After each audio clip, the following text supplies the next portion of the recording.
Film हमें Fernando अरोजो से परिचित कराती है, जो कहानी का एक मुख्य किरदार है। बाहर से देखने पर फर्नांडो एक शांत और सम्मानजनक जीवन जीता हुआ लगता है। वह पेशे से एक कलाकार है और काफी ज्यादा स्मोकिंग करता है। उसके साथ रहने वाली एक लड़की भी है, लेकिन फर्नांडो स्वभाव से अंतर्मुखी है और जीवन के बारे में ज्यादा सोचने वाला इंसान है। लोगों को वह ऊपर से संतुलित और संतुष्ट दिखता है, लेकिन भीतर ही भीतर फर्नांडो बेचैन है। वह स्थानीय डोजो में जूडो सिखाता है, फिर भी उसके अंदर एक खालीपन है जिससे वह बच नहीं पाता। उसे लगता है कि उसकी जिंदगी अधूरी है, जैसे कोई असली मकसद अभी तक मिला ही नहीं है जो उसे जिंदा होने का एहसास दे। एक बारिश भरी शाम होती है। काले बादल आसमान को ढक लेते हैं और शहर की सड़कों पर पानी बह रहा होता है। घर लौटते वक्त फर्नांडो एक छोटे से शेड के नीचे रुककर स्मोक करता है। वह नालियों में बहते बारिश के पानी को देखता है। माहौल उदास और भारी है, मानो पूरा शहर ही दुखी हो। स्मोक खत्म करने के बाद वह जॉइंट को पानी से भरे गड्ढे में फेंक देता है। वह छोटा सा टुकड़ा पानी के बहाव के साथ बहता हुआ पास के सीवर में चला जाता है, ठीक रियो बैंक के सामने। उसी पल फर्नांडो के भीतर कुछ अजीब सा हलचल पैदा होती है। एक अनजानी जिज्ञासा उसे सीवर की ओर खींचती है। वह नीचे झुककर अंधेरे सुरंग में झांकता है। तभी उसके दिमाग में एक जंगली, जोखिम भरा और रोमांचक विचार आता है। शहर के सीवर के रास्ते बैंक ऑफ रियो को लूटने का। ये एक पागलपन भरा ख्याल था, लेकिन उसने फर्नांडो को पूरी तरह जकड़ लिया। अगली सुबह इसी खतरनाक विचार से प्रेरित होकर फर्नांडो अपने करीबी दोस्त सेबास्टियन को फोन करता है। सेबास्टियन एक सिविल इंजीनियर है और इमारतों व अंडरग्राउंड स्ट्रक्चर के बारे में अच्छी जानकारी रखता है। फर्नांडो बिना समय गंवाए उसे अपना प्लान बता देता है। पहले तो सेबास्टियन चौंक जाता है। यह योजना बेहद खतरनाक और लगभग नामुमकिन लगती है, लेकिन सेबास्टियन भी पैसों की तंगी से जूझ रहा होता है और इतना बड़ा इनाम उसे लुभाने लगता है। फिर भी वह व्यावहारिक रहते हुए बताता है कि उन्हें भारी मशीनें, गाड़ियां, खुदाई के उपकरण और सबसे जरूरी बहुत सारा पैसा चाहिए होगा। लेकिन फर्नांडो हार मानने वाला नहीं था। वह डोसा से संपर्क करता है ताकि फंडिंग मिल सके। दुर्भाग्य से डोसा भी कंगाल होता है। हालांकि वह पैसा नहीं दे सकता, लेकिन एक जरूरी सलाह देता है मारियो से मिलने की, जो एक अनुभवी चोर है। कहानी फिर मारियो की तरफ मुड़ती है। रात के सन्नाटे में जब शहर सो रहा होता है, मारियो चुपचाप एक ऑफिस बिल्डिंग में घुसता है। शांत और आत्मविश्वास से भरा हुआ वह सेफ खोलता है, अपने हुनर का शानदार प्रदर्शन करते हुए।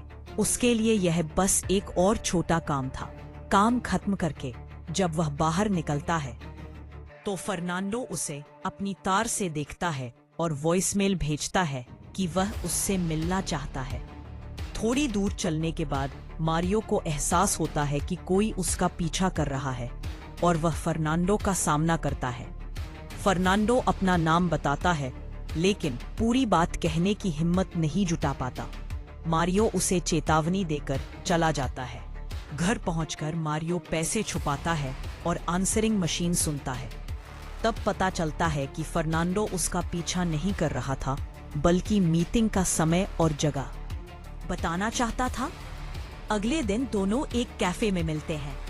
कॉफी पर फर्नांडो सीवर के रास्ते बैंक लूटने की पूरी योजना समझाता है।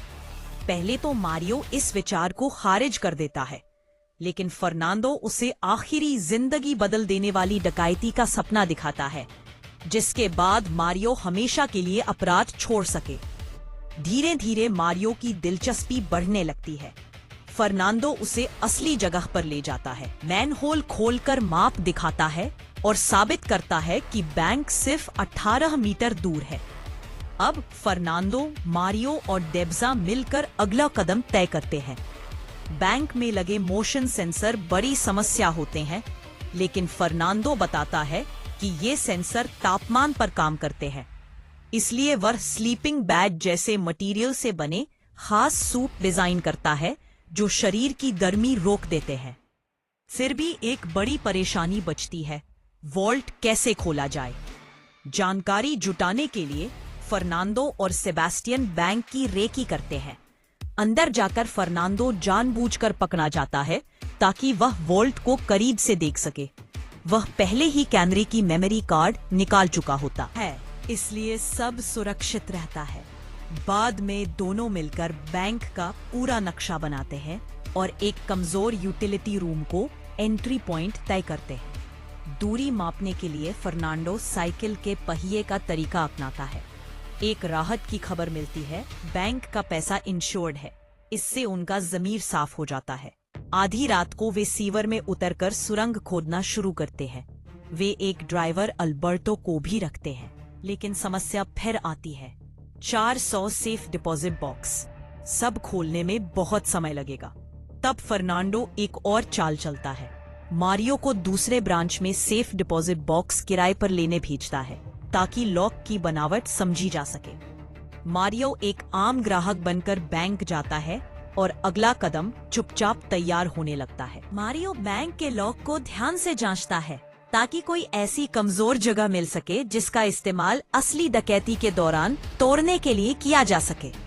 इसी बीच एक समानांतर कहानी में मारियो और उसका एक भरोसेमंद साथी एक वैन चुराने की योजना बनाते हैं जो उनके भागने का साधन बनने वाली होती है। योजना साधारण लगती है, लेकिन हालात जल्दी ही खतरनाक मोड़ ले लेते हैं। चोरी के कुछ समय बाद ही पुलिस उन्हें घेर लेती है। तनाव चरम पर पहुंच जाता है क्योंकि उन्हें डर होता है कि कहीं वे उसी पल गिरफ्तार न हो जाएं। लेकिन ठीक तभी जब सब कुछ बिगड़ने वाला होता है, मदद आ जाती है। अल्बर्टो अपनी पत्नी के साथ वहां पहुंचता है। दोनों धीरे धीरे पुलिस की ओर बढ़ते हैं और ऐसा दिखाते हैं जैसे वे मारियो और उसके दोस्त को जानते हों।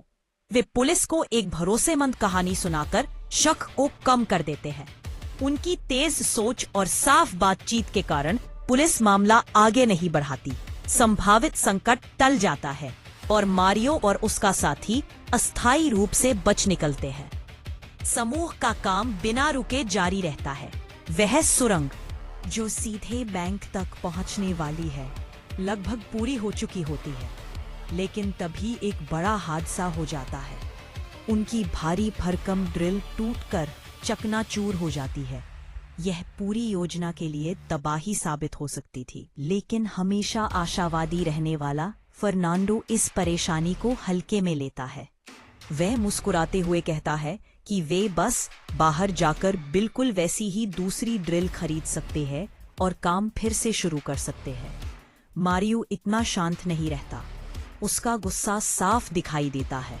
उसने इस योजना में अपना बहुत सारा पैसा, समय और मेहनत लगा दी थी और यह नई रुकावट उसका सब्र तोड़ देती है। उसी शाम एक नरम और भावनात्मक पल आता है। फर्नांडो अपनी गर्लफ्रेंड के साथ खुले आसमान के नीचे समय बिताता है। वह उसे बताता है कि जब हम तारों को देखते हैं तो असल में हम अतीत को देख रहे होते हैं, उन तारों की रोशनी जो शायद अब मौजूद भी नहीं है। यह विचार फर्नांडो के दिल को छू जाता है। अचानक उसे एक जबरदस्त प्रेरणा मिलती है। यह विचार उनकी मौजूदा स्थिति से जुड़ जाता है और उसे एक नई समझ मिलती है जो सब कुछ बदल सकती थी। बिना देर किए फर्नांडो मारियो के घर दौड़ता है और अपना नया आइडिया साझा करता है। वह जोश के साथ समझाता है कि बैंक की सुरक्षा दो तरह के हमलों को रोकने के लिए बनी है, दिन में सामने से होने वाली डकैती और रात में गुप्त सुरंग के जरिए घुसपैठ। बैंक की सुरक्षा कभी भी इन दोनों को एक साथ नहीं देखती। फर्नांडो की नई और साहसी योजना पूरी सोच को उलट देती है। अब वे रात में नहीं बल्कि दिन में बैंक में घुसेंगे जब वॉल्ट पहले से खुला होगा। इससे उन्हें डायनामाइट और मोशन सेंसर जैसी जटिल समस्याओं से बचने का मौका मिलेगा। वे सामने से एक नकली, शोरगुल वाली और दिखावटी डकैती करेंगे ताकि पुलिस को लगे कि यह एक आम बंधक वाली घटना है। इसी बीच उनका असली पलायन जमीन के नीचे बनी सुरंग से चुपचाप हो जाएगा। मारियो ध्यान से यह सब सुनता है और इस चालाक योजना की तारीफ करता है। दोनों रणनीतियों को मिलाने का आइडिया उसे पसंद आता है और वह पूरे दिल से इस नई योजना का समर्थन करता है।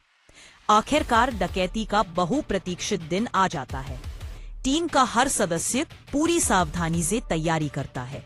वे अपनी उंगलियों पर एक पतली परत गोंद लगाते हैं ताकि कहीं भी उंगलियों के निशान न छूटे। सभी को उनकी जिम्मेदारियां सौंप दी जाती है। सेबास्टियन सीवर टनल के प्रवेश द्वार पर तैनात रहता है। फर्नांडो, मारियो, डोसा और अल्बर्टो भेष बदलकर बैंक में घुसते हैं और भीड़ में घुल मिल जाते हैं।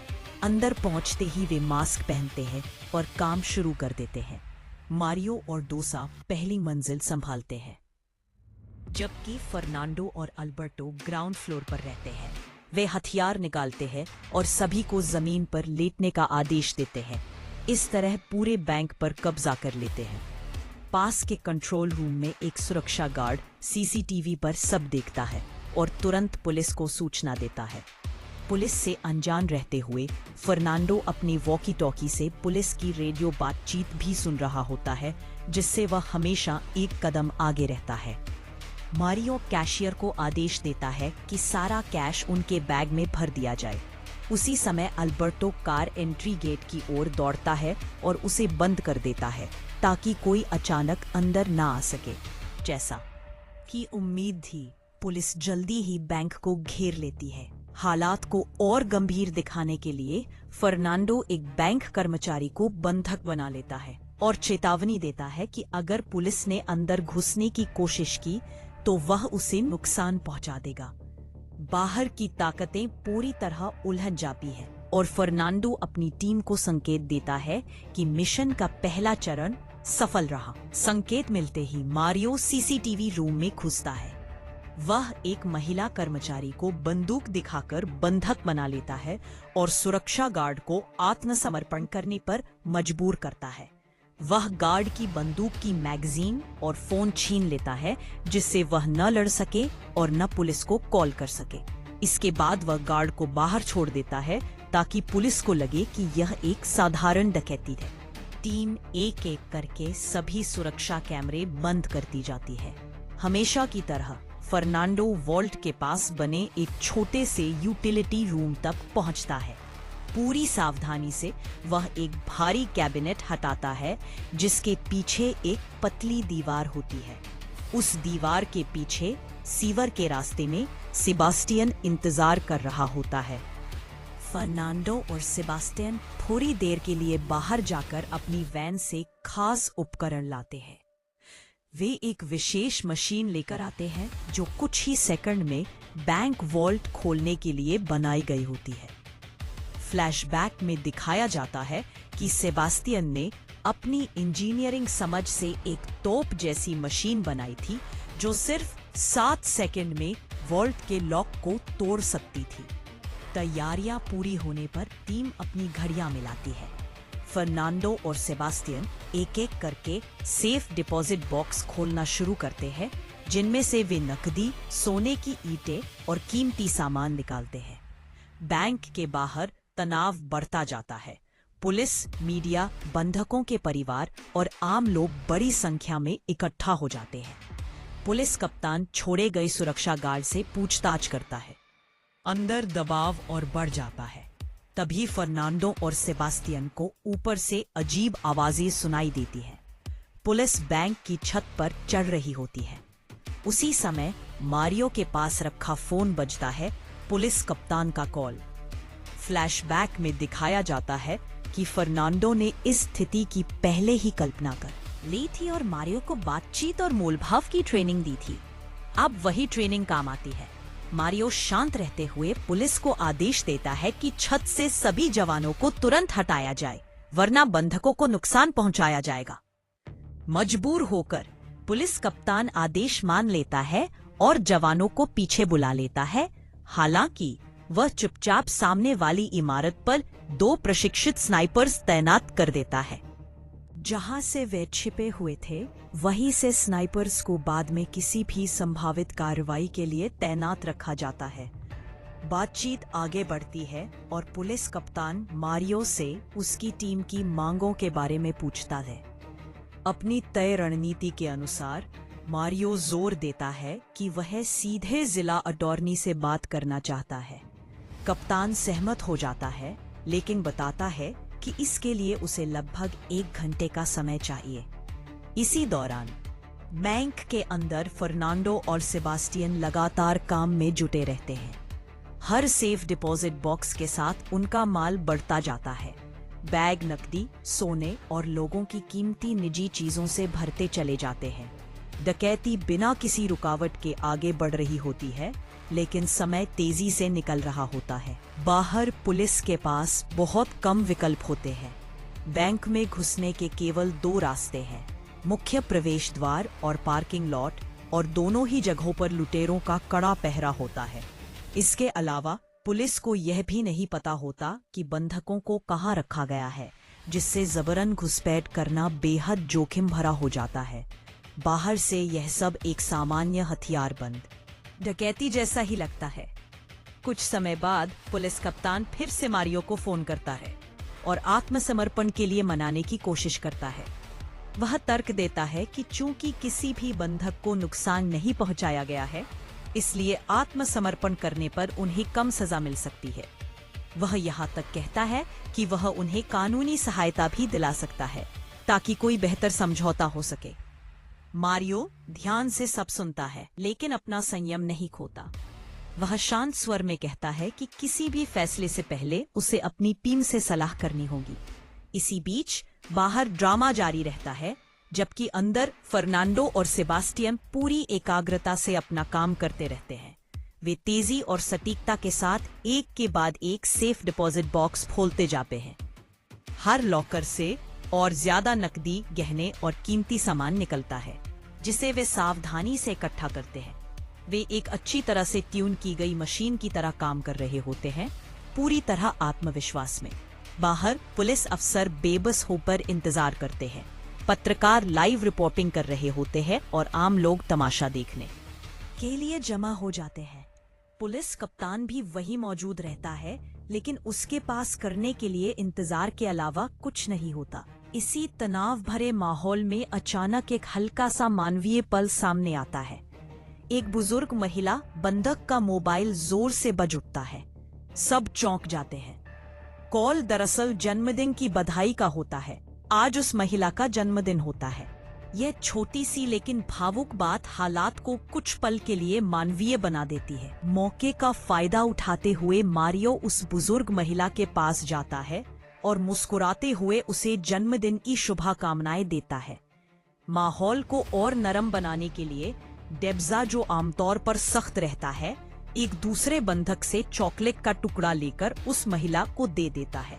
यह एक छोटा सा तोहफा होता है, लेकिन डर और तनाव के बीच इंसानियत की झलक दिखाता है। दूर छिपे हुए पुलिस स्नाइपर्स यह सब अपनी दूरबीनों से देख लेते हैं और तुरंत पुलिस कप्तान को इसकी जानकारी देते हैं। कप्तान यह सुनकर हैरान रह जाता है। हालात और भी उलझाते हैं जब मारियो उस बुजुर्ग महिला को जन्मदिन के तोहफे के रूप में आजाद कर देता है। इससे पुलिस को और भी मिले जुले संकेत मिलने लगते हैं।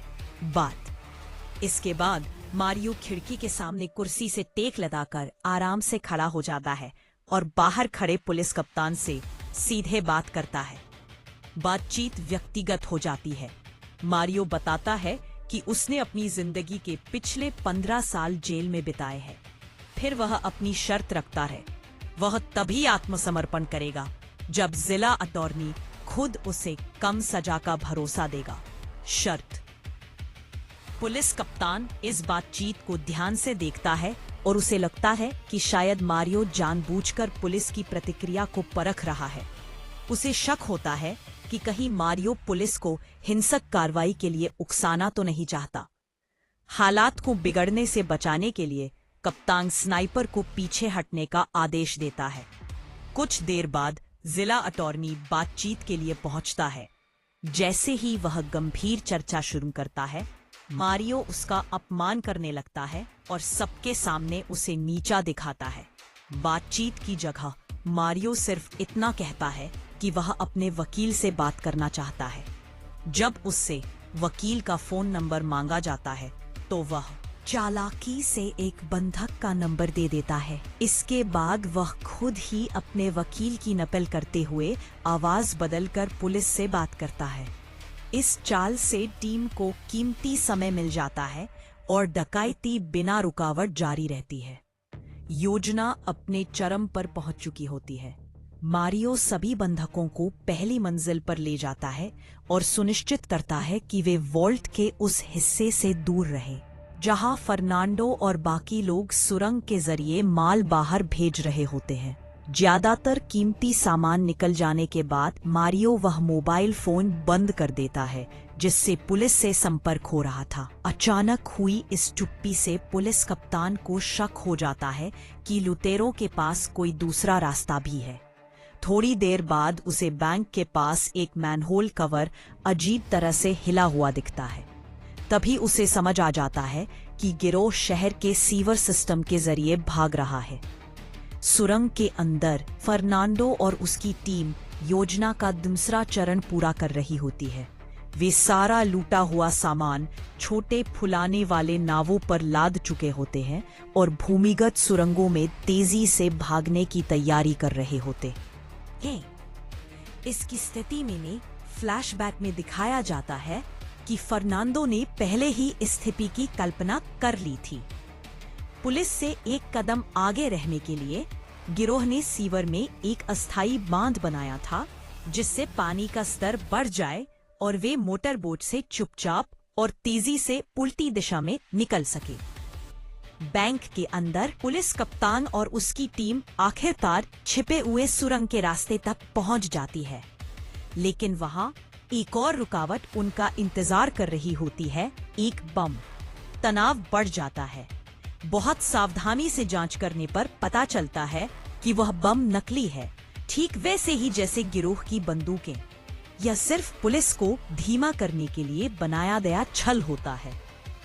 दुर्भाग्य से जब तक पुलिस सच्चाई समझ पाती है तब तक बहुत देर हो चुकी होती है।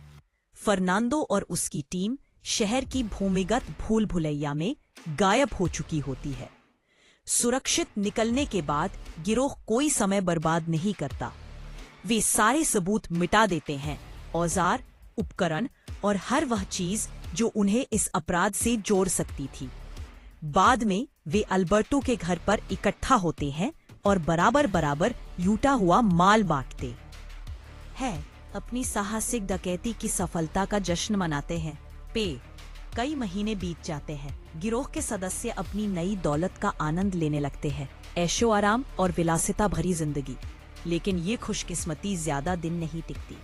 अल्बर्टो की पत्नी उसे धोखा देते हुए पकड़ने के बाद गुस्से में आकर उसे धोखा दे देती है और पुलिस को सब कुछ बता देती है। कि इस गद्दारी से एक के बाद एक सभी सदस्य पकड़े जाने लगते हैं।